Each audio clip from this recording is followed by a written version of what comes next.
వీళ్ళందరూ కూడా లాలా చెరువు ప్రాంతంలోని చౌడేశ్వర్ నగర్, స్వరూప్ నగర్కి చెందినవారు.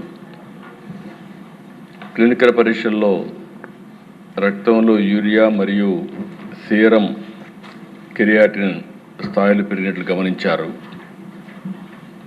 ఇమ్మీడియట్గా ఆ నమూనాలని తీసుకుని ఎక్కడి నుంచి వస్తుంది, సోర్స్ ఏంటి, అన్ని విధాలు కూడా ఎంక్వైరీ చేస్తున్నారు. ఇది ఒకసారి చూస్తే దిశ కోరుకొండ మండలం నర్సాపురం గ్రామం వరలక్ష్మి మిల్క్ డైరీ ఒక 106 మందికి మిల్క్ సరఫరా చేయడం, ఆ మిల్క్ని ఆ డైరీ నుంచి వచ్చే మిల్క్ దీనికి కారణమని ప్రాథమికంగా నిర్ధారించారు.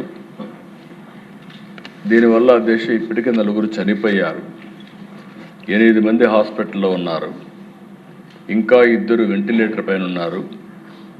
ఇవన్నీ కూడా ఎప్పటికప్పుడు మానిటర్ చేస్తూ వీళ్ళు కూడా చనిపోయిన వాళ్ళని చూస్తే 3 అయితే 70 years అబవ్ ఉన్నారు.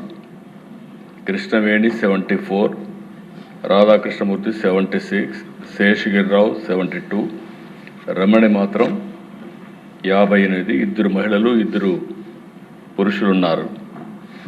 అయితే దిశ ఇవన్నీ చూసిన తర్వాత మొత్తం నమూనాలను కూడా తీసుకొని డిఫరెంట్ ల్యాబ్స్కి టెస్టింగ్ పంపించారు. ఎవరైతే దీనికి ప్రధాన కారణమైనటువంటి వ్యక్తి పోలీస్ డిపార్ట్మెంట్ కస్టడీలో కూడా తీసుకున్నారు. ఇన్వెస్టిగేషన్ ముమ్మరంగా జరుగుతూ ఉంది.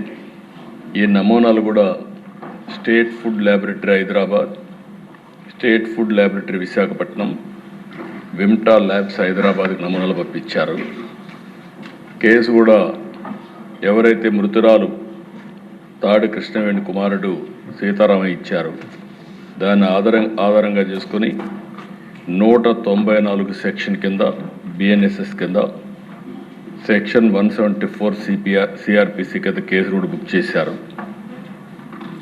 ఇతను ఎవరైతే ఆ డైరీ మెయింటైన్ చేస్తున్నాడో అద్దాల గణేశ్వరరావు, అతన్ని పోలీసులు తీసుకొని మొత్తం కూడా ఇన్వెస్టిగేషన్ చేస్తున్నారు.